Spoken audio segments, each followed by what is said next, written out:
வணக்கம். இன்றைக்கி நம்ம பார்க்க போகிற சமையல் என்னென்னு பார்த்தீங்கன்னா, ஒரு 3 வகையான சிக்கன் ரெசிபி தான் பார்க்க போகிறோம். இது இட்லி, தோசை, சப்பாத்தி, சாதம் எல்லாத்தையுமே தொட்டு சாப்பிட்றதுக்கு அருமையாக இருக்கும்.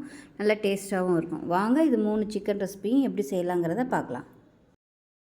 இப்போ ஒரு மிக்ஸி ஜார் எடுத்துக்கலாம். மெஷரிங் கப்பில் 3/4 கப் அளவுக்கு துருவன தேங்காய் சேர்த்துக்கலாம்.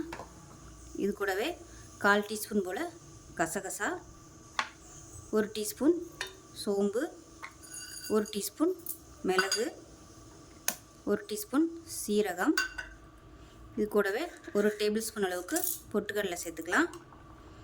இது கூடவே ஒரு 5-6 முந்திரி பருப்பு சேர்த்துக்கலாம். இது கூடவே ஒரு 8 பச்சை மிளகாயை எல்லாத்தையுமே நல்லா உடச்சிட்டு இல்லை சின்ன சின்னதாக கட் பண்ணிவிட்டு சேர்த்துக்கோங்க. இது கூடவே 10 சின்ன வெங்காயம் சேர்த்துக்கலாம். இப்போ இது எல்லாத்தையுமே நல்லா நைஸாக தண்ணி ஊற்றி அரைச்சிட்டு பார்க்கலாம். ஒரு குக்கர் எடுத்துக்கலாம். இப்போ தேவையான அளவுக்கு எண்ணெய் சேர்த்துக்கலாம். இப்போ இதில் கொஞ்சம் தேங்காய் எண்ணெய் சேர்த்துக்கலாம். குருமாவுக்கு தேங்காய் எண்ணெய் சூப்பராக இருக்கும் டேஸ்ட்டு. இப்போ பாருங்கள் எண்ணெய் நல்லா சூடாயிடுச்சு. ஒரு பிரியாணியில் சேர்த்துக்கலாம். கல்பாசி கொஞ்சமாக சேர்த்துக்கலாம். ஒரு ஏலக்காய், ஒரு சின்னதாக 2 துண்டு பட்டை, ஒரு கிராம்பு சேர்த்துக்கலாம். 1/4 டீஸ்பூன் போல் சோம்பு சேர்த்துக்கலாம். பட்டை, கிராம்பு, ஏலக்காய் வந்து நீங்கள் மிக்சியில் அரைக்கையோடு சேர்த்து அரைச்சிக்கிட்டாலும் நல்லாயிருக்கும். நான் வந்து தாளிக்கையில் யூஸ் பண்ணியிருக்கேன். இப்போ பாருங்கள் இது எல்லாமே நல்லா பொரிய ஆரம்பிக்குது. கொஞ்சமாக புதினா இலை சேர்த்துக்கலாம். ஃப்ளேவராக இருக்கும் குருமாவுக்கு. அது கூடவே நீளமாக நறுக்குனா பெரிய வெங்காயம் சேர்த்துக்கலாம்.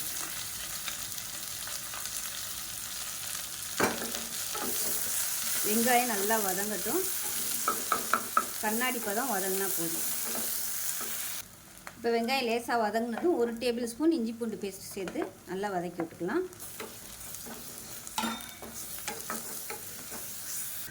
இப்போ இஞ்சி பூண்டு பேஸ்ட் நல்லா வதங்கிருச்சு. மீடியம் சைஸாக ஒரு தக்காளி ரொம்ப சேர்க்க வேணாம், கொஞ்சமாக சேர்த்திங்கன்னா போதும். இப்போ ஒரு 1/4 கிலோ அளவுக்கு சிக்கன் வந்து சேர்த்துக்கலாம். இது கூடவே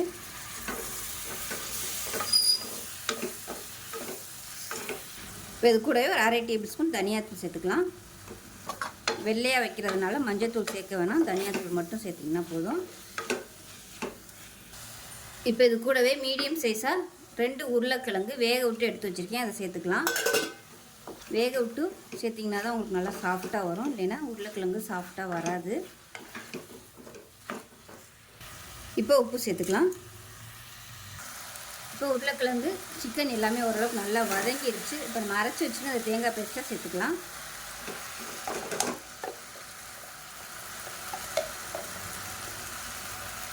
சேர்த்துட்டு நல்லா வதக்கி விட்டுக்கலாம். இப்போ மிக்ஸி அலசிட்டு அந்த தண்ணியை சேர்த்துக்கலாம்.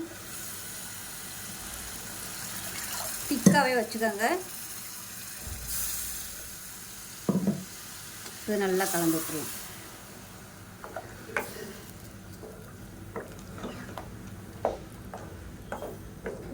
இட்லிக்குனா இன்னும் கொஞ்சம் நீங்கள் தண்ணி சேர்த்துக்கலாம். நான் வந்து இட்லி தோசைக்கு செய்கிறதுனால கொஞ்சம் தண்ணி ஊற்றிக்கிறேன். சேர்த்துட்டு உப்பெல்லாம் செக் பண்ணி பார்த்துக்கோங்க. இப்போ 1/4 டீஸ்பூன் போல் கறி மசாலா சேர்த்துக்கலாம். நல்ல ஃப்ளேவராக இருக்கும். இல்லைன்னா நீங்கள் கரம் மசாலா கூட சேர்த்துக்கலாம். காரம் வந்து பச்சை மிளகா தான், அதனால் காரத்துக்கு தகுந்த மாதிரி பச்சை மிளகாயை கூடவோ குறைச்சோ சேர்த்துக்கலாம். இப்போ குக்கரை மூடி வச்சிடலாம். விசில் போட்டுட்டு நல்லா ஒரு 3 விசில் விட்டுட்டு ஸ்டீம் போனதுக்கப்புறம் பார்க்கலாம். இப்போ விசில் விட்டு ஸ்டீமில் இறங்கிருச்சு. எப்படி இருக்குன்னு பார்க்கலாம். பாருங்கள் சூப்பராக வந்துருச்சு. அருமையான சிக்கன் உருளைக்கிழங்கு போட்ட குருமா ரெடி ஆயிடுச்சு. இட்லிக்கெலாம் சூப்பராக இருக்கும் தொட்டு சாப்பிட்றதுக்கு. சப்பாத்தி கூட நீங்கள் இது மாதிரி தொட்டு சாப்பிட்லாம். இப்போ மேலாப்பில் கொத்தமல்லி சேர்த்துக்கலாம். நல்ல வாசனையாக இருக்குது குருமா.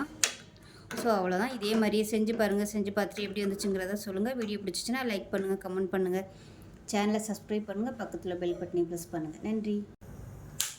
இப்போ ஒரு குக்கர் எடுத்துக்கலாம். அதில் தேவையான அளவுக்கு எண்ணெய் சேர்த்துக்கலாம். நான் வந்து தேங்காய் எண்ணெய் சேர்த்துருக்கேன். தேங்காய் எண்ணெயில் செஞ்சோம்னா ஃப்ளேவர் சூப்பராக இருக்கும். எண்ணெய் சூடானதும் 1 டீஸ்பூன் போல் சோம்பு சேர்த்துக்கலாம். ஒரு பிரியாணி இலை, கல்பாசி கொஞ்சமாக சேர்த்துக்கலாம். 2 பட்டை சேர்த்துக்கலாம். கொஞ்சம் ஒரே ஒரு ஸ்டார் அனீஸ் சேர்த்துக்கலாம். 3 கிராம்பு சேர்த்துக்கலாம். ஒரு ஏலக்காய் சேர்த்துக்கலாம். எல்லாமே பொரியட்டும். இப்போ அதில் நீளமாக நறுக்குனா பெரிய வெங்காயம் சேர்த்துக்கலாம்.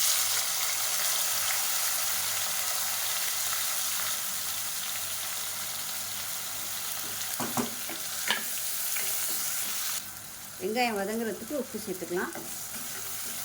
அது கூடவே ஒரு கைப்பிடி அளவுக்கு புதினா இலை சேர்த்துக்கலாம். வெங்காயம் லேசாக வதங்கினதும் ஒரு டேபிள் ஸ்பூன் இஞ்சி பூண்டு பேஸ்ட் சேர்த்து வதக்கி விட்டுக்கலாம்.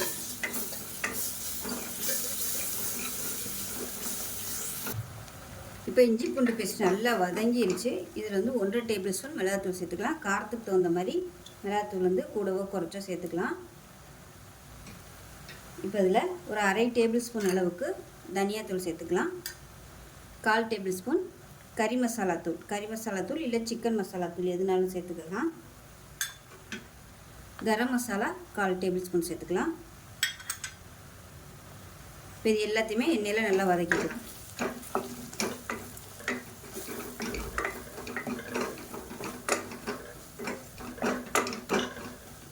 இது நல்லா வதக்கிட்டு மீடியம் சைஸாக 2 தக்காளி சேர்த்துக்கலாம்.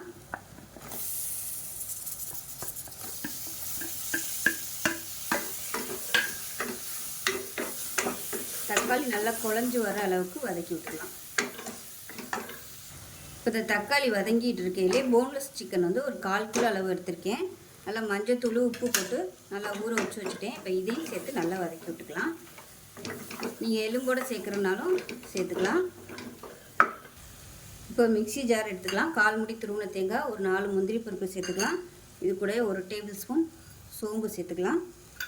அது கூடவே ஒரு டீஸ்பூன் போல் கசகசா சேர்த்துக்கலாம். இது எல்லாத்தையும் நல்லா தண்ணி ஊற்றி நல்லா நைஸாக அரைச்சிட்டு பார்க்கலாம். சிக்கன் நல்லா வதங்கிருச்சு. இப்போ நம்ம அரைச்சி வச்சுருக்க அந்த தேங்காய் பேஸ்ட்டை சேர்த்துக்கலாம்.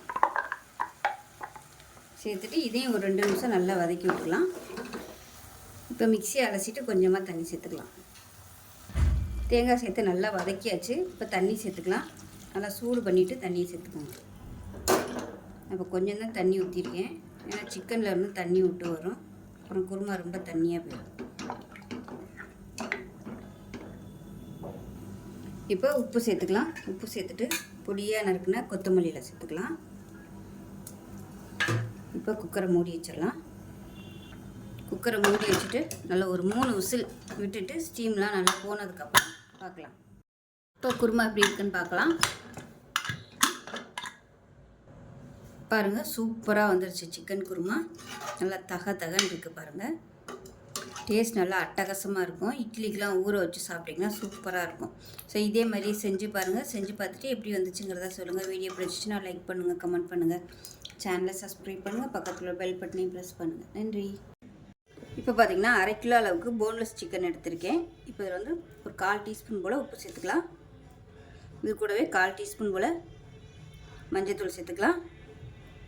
சேர்த்துட்டு ஒரு 1/2 மூடி எலுமிச்சம்பழம் ஜூஸ் பிழிஞ்சு விட்டுக்கலாம். பிழிஞ்சு விட்டுட்டு நல்லா ஒரு 1/2 மணி நேரம் ஊற வச்சுக்கலாம். இப்போ நல்லா பிசைஞ்சிட்டு 1/2 மணி நேரம் ஊற வச்சுக்கலாம். எலுமிச்சம்பழம் சேர்த்துக்கனால சீக்கிரமே சாஃப்டாக வரும். வேகும்போது சீக்கிரம் வெந்துடும். அவ்வளோதான். மூடி போட்டு நல்லா ஒரு 1/2 மணி நேரம் ஊறட்டும். இப்போ ஒரு கடாய் எடுத்துக்கலாம். கடாய் சூடானதும் நல்லா 1 டேபிள் ஸ்பூன் அளவுக்கு மிளகு சேர்த்துக்கலாம். சோம்பு ஒரு 1/2 டேபிள் ஸ்பூன் சேர்த்துக்கலாம். 1/4 டேபிள் ஸ்பூன் சீரகம் சேர்த்துக்கலாம். இப்போ இதில் ஒரு 4 வரமிளகாய் சேர்த்துக்கலாம். கொஞ்சமாக கருவேப்பிலை சேர்த்துக்கலாம். 1/4 டேபிள் ஸ்பூன் அளவுக்கு வர கொத்தமல்லி சேர்த்துக்கலாம். இது எல்லாத்தையுமே நல்லா வறுத்துக்கலாம். வாசனை வர அளவுக்கு வறுத்து விட்டுக்கலாம். இப்போ பார்த்திங்கன்னா மசாலா எல்லாமே நல்லா வறுபட்டுருச்சு. இந்த ஸ்டேஜில் ஒரு 2 சொட்டு எண்ணெய் விட்டுக்கலாம். விட்டுட்டு ஒரு 10 சின்ன வெங்காயம் அப்படியே முழுசாக சேர்த்துக்கலாம். இப்போ இதையும் சேர்த்து இதோட நல்லா வறுத்துக்கலாம். இந்த பெப்பர் சிக்கனுக்கு நல்ல ஒரு கோட்டிங் கொடுக்கும் இந்த சின்ன வெங்காயம். இது நல்லா வதங்கிருச்சு. இது நல்லா ஆறட்டும். ஆறுனதுக்கப்புறமா மிக்ஸி ஜாரில் சேர்த்து நல்லா ஆறுனதும் அரைச்சிக்கலாம். தண்ணி ஊற்றி நல்லா பேஸ்ட்டாக அரைச்சிக்கோங்க. இது நல்லா ஆற விட்டுட்டு தான் அரைக்கணும். சூட்டோடு அரைக்கக்கூடாது. கொஞ்சமாக தண்ணி ஊற்றி நல்லா ஃபைன் பேஸ்ட்டாக அரைச்சிக்கலாம். அரைச்சிட்டு பார்க்கலாம். இப்போ பேன் எடுத்துக்கலாம். நல்லெண்ணெய் சேர்த்துக்கோங்க. இந்த பெப்பர் சிக்கன் வந்து நல்லெண்ணெயில் செஞ்சிங்கன்னா நல்லாயிருக்கும். எண்ணெய் சூடாகட்டும். எண்ணெய் சூடானதும் 1 டீஸ்பூன் போல் கடுகு சேர்த்துக்கலாம். அதே போல் வாசனைக்காக 1 டீஸ்பூன் சோம்பு சேர்த்துக்கலாம். கொஞ்சமாக கருவேப்பிலை சேர்த்துக்கலாம். மீடியம் சைஸ் பெரிய வெங்காயம் நீளமாக நறுக்கினதை சேர்த்துக்கலாம்.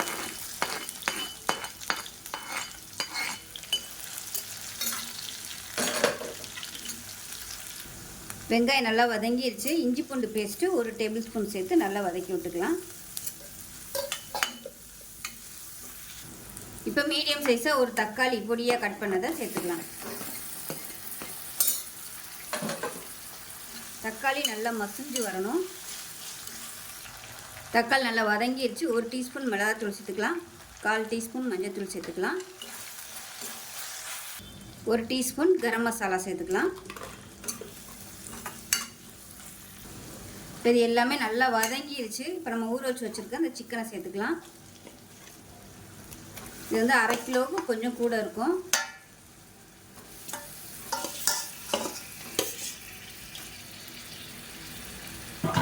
இப்போ இதையும் சேர்த்து நல்லா பரட்டி விட்டுக்கலாம். அடுப்பு மீடியத்தில் வச்சு பரட்டி விட்டுக்கணும். இப்போ மூடி வச்சிடலாம். இப்போ எப்படி இருக்குன்னு பார்க்கலாம். இப்போ பாருங்கள், ஓரளவுக்கு தண்ணி விட ஆரம்பிச்சிருச்சு. இந்த ஸ்டேஜ் வரைக்கும் நல்லா வதக்கணும். தண்ணியெல்லாம் ஊற்ற வேணாம், அந்த தண்ணியிலே வந்து சிக்கன் வந்துடும். போன்லெஸ்ங்கிறதுனால சீக்கிரமாகவே வந்துடும். இப்போ இந்த ஸ்டேஜில் நம்ம அரைச்சி வச்சுருக்க அந்த பேஸ்ட்டை சேர்த்துக்கலாம். சின்ன வெங்காயம் மசாலாலாம் போட்டு அரைச்சி வச்சுருக்கிற பேஸ்ட்டை சேர்த்துக்கலாம்.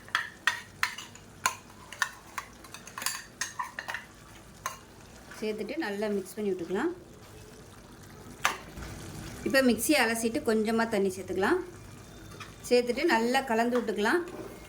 கலந்து விட்டுட்டு இந்த மசாலா நல்லா ட்ரை ஆகி வற்றி வரணும். நல்லா அந்தளவுக்கு நல்லா வேக விட்டுக்கலாம். மீடியமான ஃப்ளேமில் வேகட்டும். அடுப்பு நல்லா குறைச்சி வச்சுட்டு மூடி வச்சிடலாம். இப்போ எப்படி இருக்குன்னு பார்க்கலாம். பாருங்கள், நல்லா கொஞ்சம் வத்திடுச்சு. இப்போ இந்த ஸ்டேஜில் ஒரு 4 பச்சை மிளகாய் 2ஆக கீறிட்டு இதோட சேர்த்துக்கலாம். இந்த ஸ்டேஜில் நீங்கள் அமர்த்துறதுனால அமர்த்திக்கலாம். இப்படியே அமர்த்தினீங்கன்னா சாதத்தில் போட்டு கிரேவி மாதிரி சாப்பிட்றதுக்கு சூப்பராக இருக்கும். இன்னும் கொஞ்சம் உங்களுக்கு ட்ரையாக வேணும், மசாலாலாம் நல்லா ரோஸ்ட் ஆகி வேணும்னு நினச்சிங்கன்னா இன்னும் கொஞ்சம் நேரம் நீங்கள் வற்ற விட்டுக்கலாம். இன்னும் கொஞ்சம் வற்ற விட்டுட்டு அதுக்கப்புறமா ஹை ஃப்ளேமில் வச்சு நல்லா சுருளை விட்டு கிண்டினீங்கன்னா சூப்பராக வந்துடும். இப்போ நான் மறுபடியும் மூடி வச்சிடுறேன். இப்போ எப்படி இருக்குன்னு பார்க்கலாம். இப்போ பாருங்கள், ஓரளவுக்கு நல்லா ட்ரை ஆகிடுச்சு. நான் இதோட அமர்த்திக்கிறேன். இது வந்து சாதத்தில் போட்டு பரட்டி சாப்பிட்றதுக்கு சூப்பராக இருக்கும். இன்னும் ட்ரையாக வேணும்னா நீங்கள் ஹை ஃப்ளேமில் வச்சு நல்லா சுருட்டி எடுத்திங்கன்னா சூப்பராக வந்துடும். அவ்வளோதான். சப்பாத்திக்கெலாம் கூட இது மாதிரி தொட்டு சாப்பிட்டிங்கன்னா அருமையாக இருக்கும். இதே மாதிரி செஞ்சு பாருங்கள். செஞ்சு பார்த்துட்டு எப்படி வந்துச்சுங்கிறத சொல்லுங்கள். வீடியோ பிடிச்சிச்சுன்னா லைக் பண்ணுங்கள், கமெண்ட் பண்ணுங்கள், சேனலை சப்ஸ்கிரைப் பண்ணுங்கள், பக்கத்தில் பெல் பட்டனையும் ப்ரெஸ் பண்ணுங்கள். நன்றி.